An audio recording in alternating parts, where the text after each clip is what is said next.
नवरात्रि एक अत्यंत पवित्र और शक्तिशाली पर्व माना जाता है। इन 9 दिनों में जगत की माँ आद्यशक्ति के विभिन्न स्वरूपों की पूजा की जाती है। शास्त्रों में कहा गया है कि जो मनुष्य श्रद्धा और नियम के साथ नवरात्रि व्रत करता है उसे धन धान्य संतान आयु आरोग्य और अंत में मोक्ष तक की प्राप्ति होती है। पुराणों में कहा गया है कि नवरात्रि व्रत के समान कोई दूसरा व्रत नहीं है।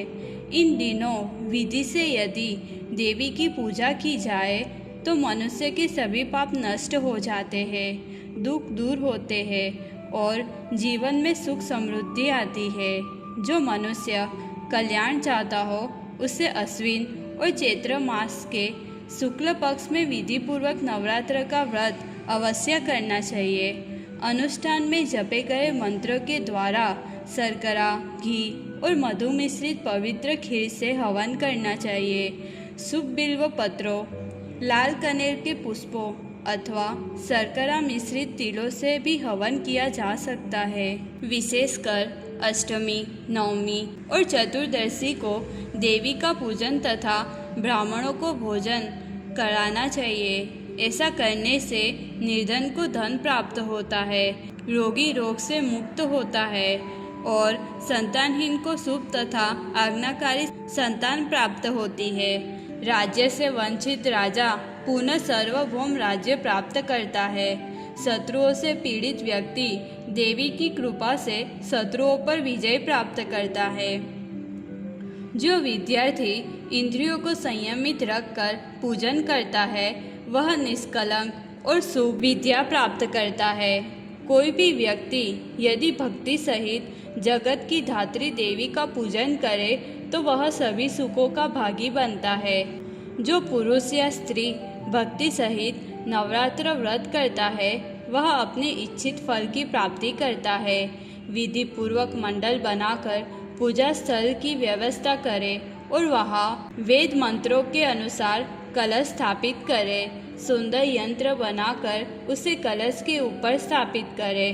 चारों ओर जौ बोकर उन्हें व्यवस्थित रूप से लगाए। ऊपर सुंदर मंडल बनाए जो पुष्पमालाओं से सुसज्जित हो। उसे सदा धूप दीप से संपन्न रखना चाहिए। वहाँ प्रतिदिन तीनों समय यथाशक्ति पूजा करे। देवी की पूजा में कंजूसी नहीं करनी चाहिए। धूप दीप उत्तम नैवेद्य अनेक प्रकार के फल फूल गीत संगीत स्तोत्र पाठ और वेद पारायण द्वारा पूजा करनी चाहिए। विभिन्न वाद्य यंत्रों के साथ वहाँ उत्सव मनाना चाहिए तथा विधि पूर्वक कन्याओं का पूजन करना चाहिए।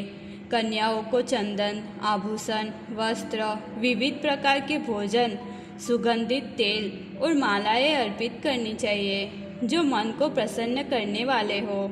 इस प्रकार संपूर्ण पूजन करके अष्टमी या नवमी के दिन विधि पूर्वक मंत्रों से हवन करना चाहिए। उसके बाद ब्राह्मणों को भोजन कराए और दशमी के दिन पारायण करे। भक्ति पूर्वक यथाशक्ति दान भी देना चाहिए।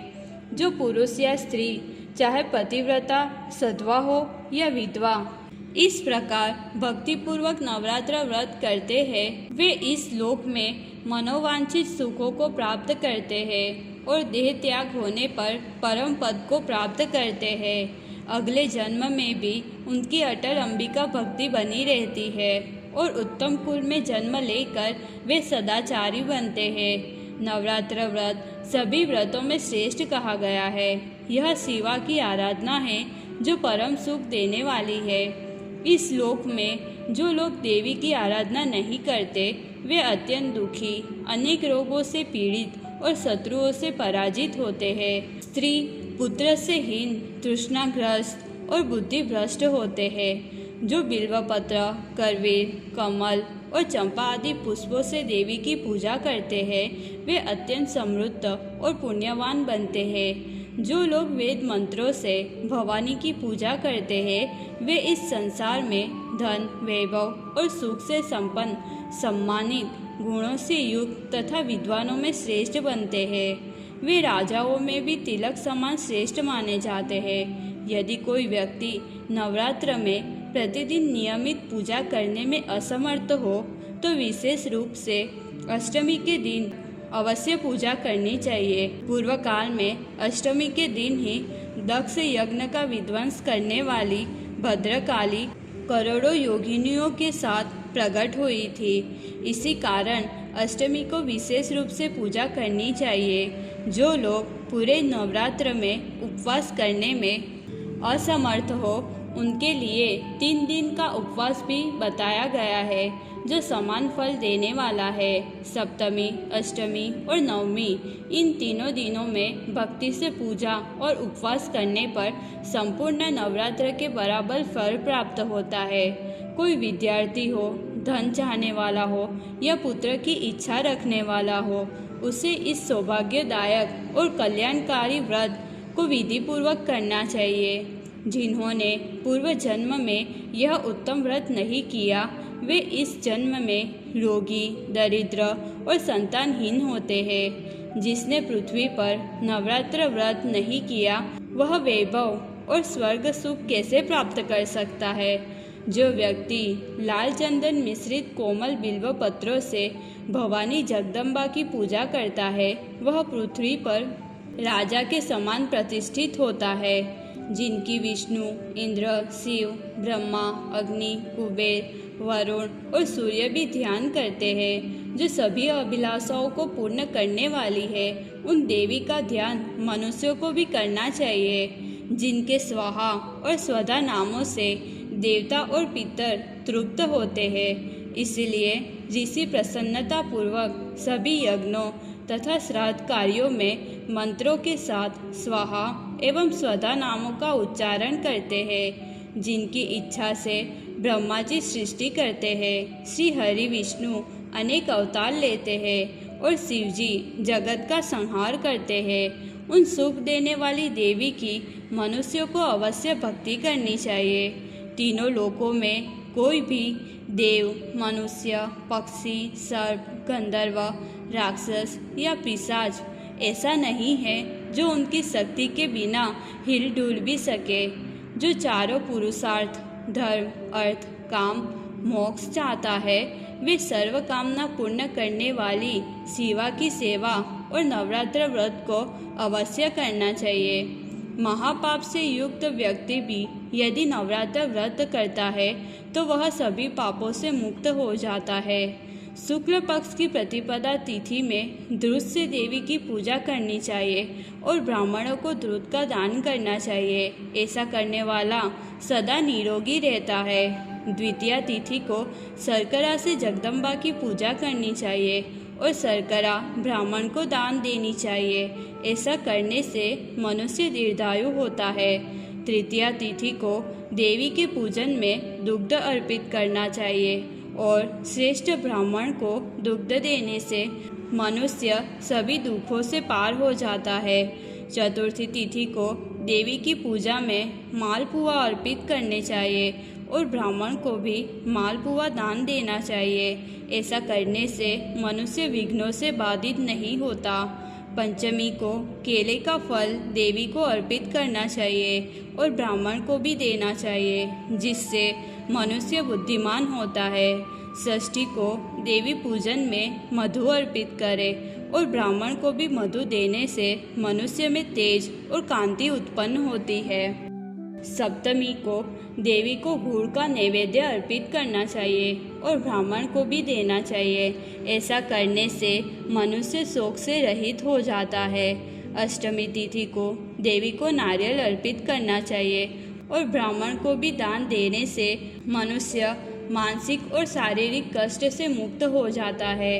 नवमी को माता को लावा अर्पित करें और ब्राह्मण को भी देना चाहिए। ऐसा करने से मनुष्य इस लोक और परलोक में अधिक सुख प्राप्त करता है। दसवीं तिथि को देवी को काले तिल अर्पित करने चाहिए और उन्हें ब्राह्मण को देने से यमलोक का भय नहीं रहता। जो एकादशी को देवी को दही अर्पित करता है और ब्राह्मण को भी देता है, वह देवी का अत्यंत प्रिय बन जाता है। द्वादशी को देवी को पृथक चिवड़ा अर्पित कर आचार्य को देने वाला व्यक्ति देवी का प्रिय पात्र बन जाता है। त्रयोदशी को दुर्गा देवी को चने अर्पित कर ब्राह्मण को भी देने से मनुष्य संतान और वंश वृद्धि को प्राप्त करता है। चतुर्दशी को देवी को सत्तू अर्पित कर ब्राह्मण को देने से मनुष्य भगवान शिव का प्रिय बन जाता है। पूर्णिमा तिथि को देवी को खीर अर्पित कर श्रेष्ठ ब्राह्मण को भी देने से मनुष्य अपने समस्त पितरों का उद्धार करता है। पूजन के पश्चात देवी की इस स्तोत्र से स्तुति करनी चाहिए। नमः पुष्कर नेत्राय जगद्धात्रे नमस्तुते माहेश्वर महादेव्ये महामंगलमूर्तये परम पापहंत्री च परमार्गप्रदायिनी परमेश्वरी प्रजोत्पत्ति परब्रह्म स्वरूपिणी मददात्री मतोन्मत्ता मानगम्या महोन्नता मनस्विनी मुनिजेया मार्तंड सहचारिणी जय लोकेश्वरी प्राज्ञे प्रलयाम्बुदसन्निभे महामोह विनाशार्थ पूजितासि सुरासुरे यमलोका भावकर्त्री यमपूज्या यमाग्रजा यम निग्रहरूपा च यजनीये नमो नमः समस्वभावा सर्वेशी सर्वसंगविवर्जिता संगनाशकरी काम्य रूपकारुण्यविग्रहा कंकालक्रूरा कामाक्षी मीनाक्षी मर्मभेदिनी माधुर्यरूपशीला च मधुरस्वरपूजिता महामंत्रवती मंत्रगम्या मंत्रप्रियकरी मनुष्य मानसगमा मनमत हरि प्रियंकरी अश्वत्थवट निंब आम्र कपितत पत्री गते पनस अर्क करीर आदि शीरवृक्ष स्वरूपिणी दुग्धवल्ली निवासर्हे दयनीये दयादिके दाक्षिण्य करुणारूपे जय सर्वज्ञ वल्लभे। इस प्रकार पूजन के अंत में देवी की स्तुति करनी चाहिए। जो मनुष्य प्रतिदिन इस देवी को प्रिय स्तोत्र का पाठ करता है उसे मानसिक तथा शारीरिक रोगों का भय नहीं रहता और न ही शत्रुओं का डर रहता है। इस स्तोत्र के प्रभाव से धन चाहने वाला धन प्राप्त करता है, धर्म चाहने वाला धर्म प्राप्त करता है, कामनाओं की इच्छा रखने वाला कामनाएं प्राप्त करता है और मोक्ष चाहने वाला मोक्ष प्राप्त करता है। इस स्तोत्र के पाठ से ब्राह्मण वेदों में निपुण होते हैं, क्षत्रिय विजयी होते हैं, वैश्य धन धान्य से संपन्न होते हैं और शूद्र सुखी होते हैं। जो मनुष्य श्रद्धा से श्राद्ध के समय इस स्तोत्र का पाठ करता है उसके पितरों को कल्प पर्यंत अक्षय तृप्ति होती है।